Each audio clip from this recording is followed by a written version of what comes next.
Well, let's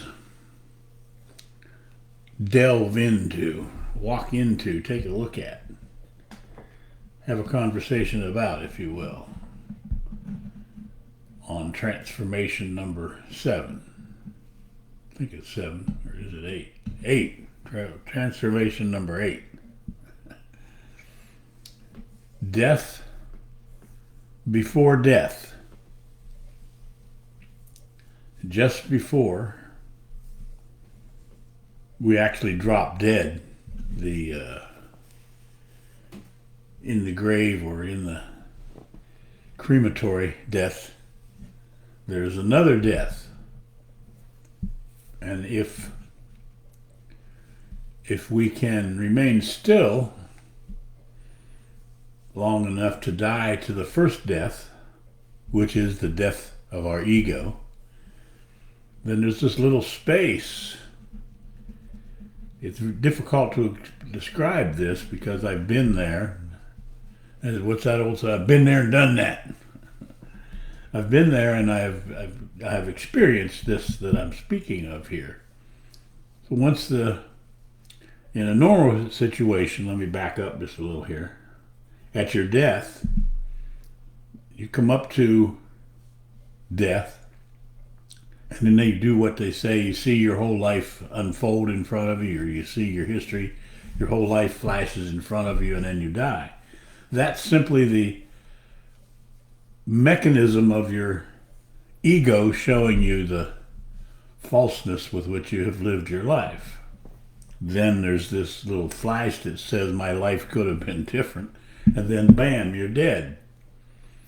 There is a possibility, however, for this to happen, for you to not move towards nor move away from death. Still kind of trying to get light in here, isn't it? Which means that when you go to the place of death, there is the death of the ego that happens, and then there's a little tiny space. I say little tiny because there was only between 1 and 4 years, maybe 3 years, 4 years might be stretching it, where you were actually alive from the day you were born until the day you accepted your ego. You accepted the world that was being presented to you. You accepted being a robot, so to speak, to continue our past as we have been for thousands of years. And when that happens, in a reverse sort of way, then you die to who you actually are. You die to your natural creation, your intelligence, and your truth space, and you then are transported in a quantum, if you will, way before there's any memory of it, by the way, into the world of violence, into the world of this consciousness that we have been living from for thousands of years. The dream world, I call it, the world of violence, the world where we can go to war after war after war, killing and maiming and raping our women and throwing children into cages, and all of the experiences that we see that are happening today.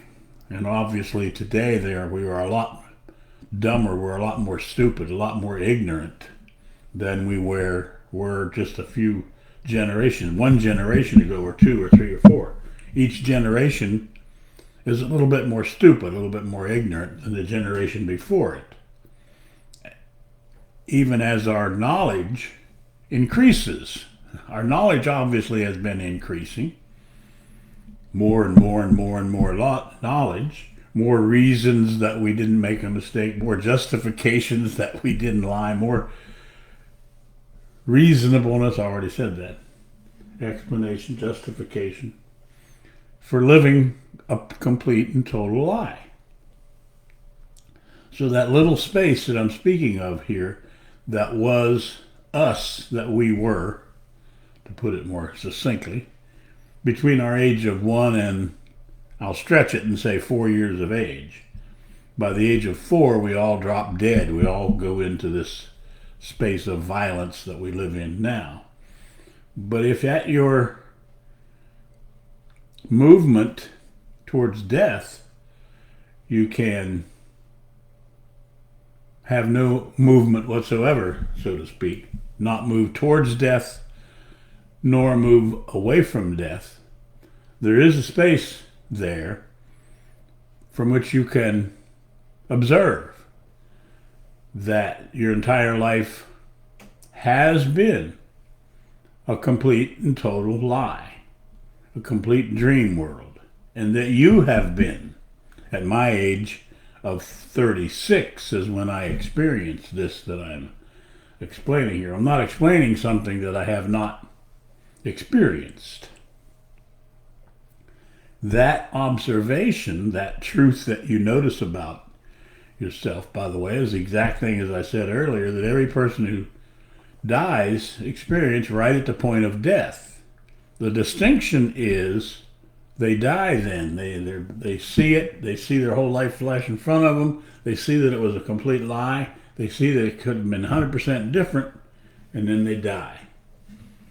In this case, at my age of 36, I saw that we have been, as a collective group, well, first individually I discovered, observed, that I had been living a complete lie, and that I had been a complete liar, living in a dream world. That observation included one thing that had been my go-to thing, if you will, for mostly due to the way I was brought up, I guess. There was always this insistence on being truthful, on telling the truth. People were telling me left, right, and in the middle to tell the truth. And they were lying, stealing, and cheating. It was a strange thing for me to observe. Everybody was suggesting that we tell the truth in our lives when they were telling me there's a God and there's a Jesus and monkeys can, no, not snakes can talk and virgins can have babies and all of these nonsensical things. Are telling me that if I throw a tooth under the pillow, some neat case is going to come along and give me $1, and if I'm real good on the 25th, I'm going to get presents, and if I'm real bad, I'm going to get coal. And then on the other side, they say, tell the truth, Edward. So that was always a conundrum.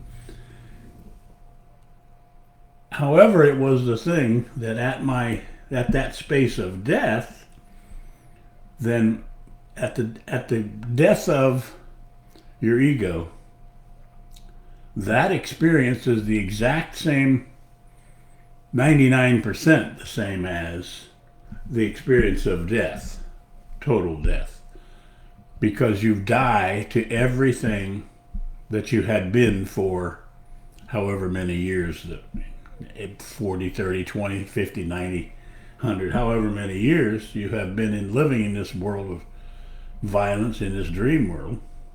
You die to all of that. You die completely to your ego. And as I said earlier, if you have no movement at that space in that time, then you discover that tiny little space that you lived in for 1 to 3 years or 4 years at the very most.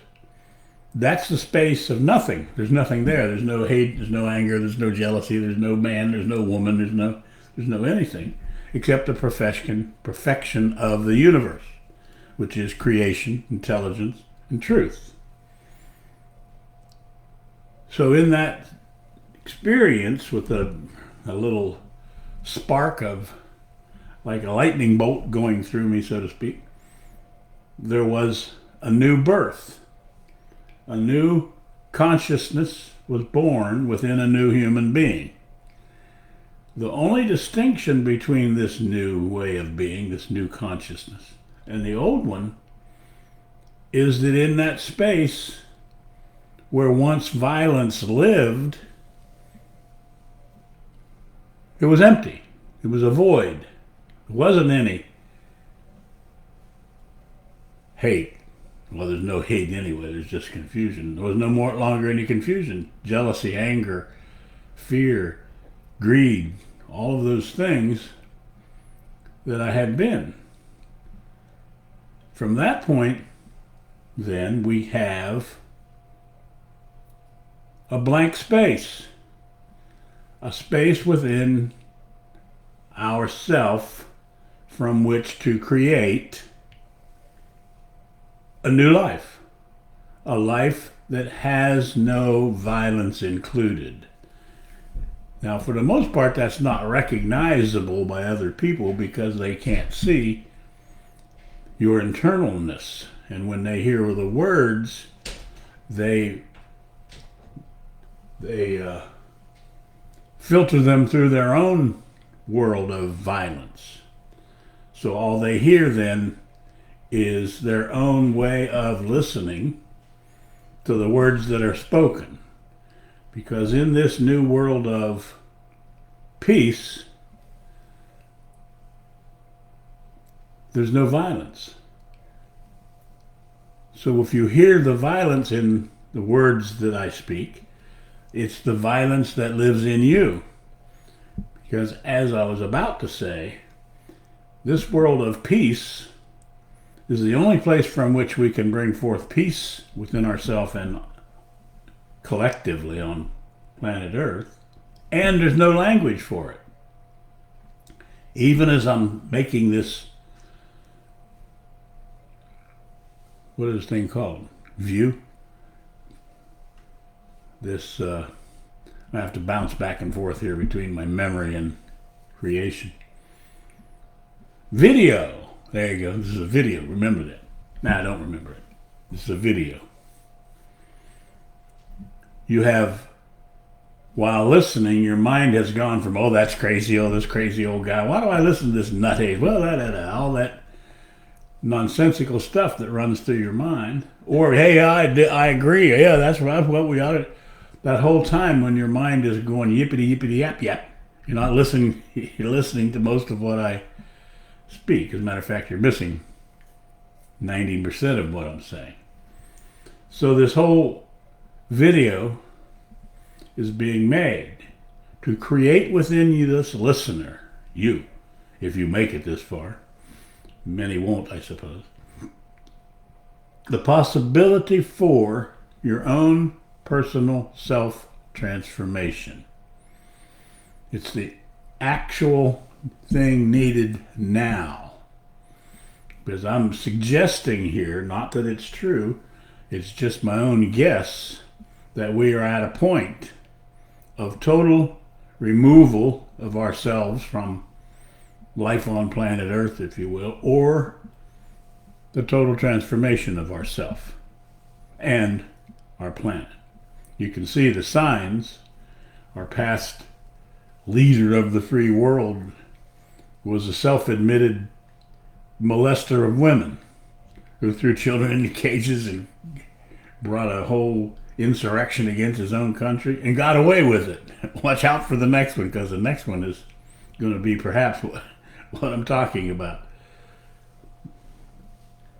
So the creation that I'm seeing if I can bring forth for you to create within yourself is peace. Is the possibility for you to die to your ego just before your death, so as not to die, but be in that space then of creation, intelligence, and truth. The first and only really thing needed to manifest that is for you to create a life within yourself that only speaks the truth. The truth has the energy of the universe. A lie has the energy of death. When you lie, in the old biblical times, you're in hell. You're in hell. When you tell the truth, you're in heaven. You know, today's world, if you look at those two words, that's true. Because when you lie, you live in a dream world of, in today's world, we call it alternate truth. Don't believe a darn thing. January the 6th didn't happen. All those people were just knocking politely on the front door and asking to come in, and nobody got killed, and there wasn't $7 million worth of damage done. You just got to believe what the people tell you. Don't be taking up that stuff, that silly things you see with your own eyes. That's stupid. Take what the big boys tell you instead. So if you have the propensity, have the intensity, if you care 100% about yourself, your own possibility to be free, your own possibility for peace within yourself, and then peace on earth, first it must obviously manifest within you, then create within yourself the possibility for your own death. And as I've explained, if you've listened to the tape up till now, well, the video, I just called it a tape, didn't I? You'll realize that what I'm asking you to do is die to your ego. And stop there. Don't die to your whole thing. Although I must admit, even what I'm talking about stops your breathing, it stops your heartbeat, it stops everything. Kind of like unplugging if your computer or your tablet doesn't work, unplug it, count to 15, plug it back in, and perhaps it will reset. In this case, however, it's not reset. It is make new, because all of your feelings will then be gone. Feelings obviously being anger, jealousy, having to be right, controlling. Number one, I would guess, feeling of all is the need to control. People have to control everything in their life. You say, hey, go ahead and do this. Oh, no, I'm not going to do that. I'm going to do it my way. So we end up in a world of total chaos. Everybody controlling everything they think. The only true form of control, if there is such a thing, is when you have no control whatsoever. You simply observe what's happening. All right. This has been a long one. It's been a perfect one. Maybe the best one I've ever done out of, I don't know how many I've done. There's 300 and some on YouTube /user/self-transformation. Somehow I lost YouTube/self-transformation. I think somebody bought it from YouTube, and now they slipped in user in between, so it's a little difficult to find my self-transformation YouTube channel because it's got that word user after YouTube and before self-transformation. That's only if you care to look for it. A perfect experience of dying to each of you. Thanks for listening if you've gotten this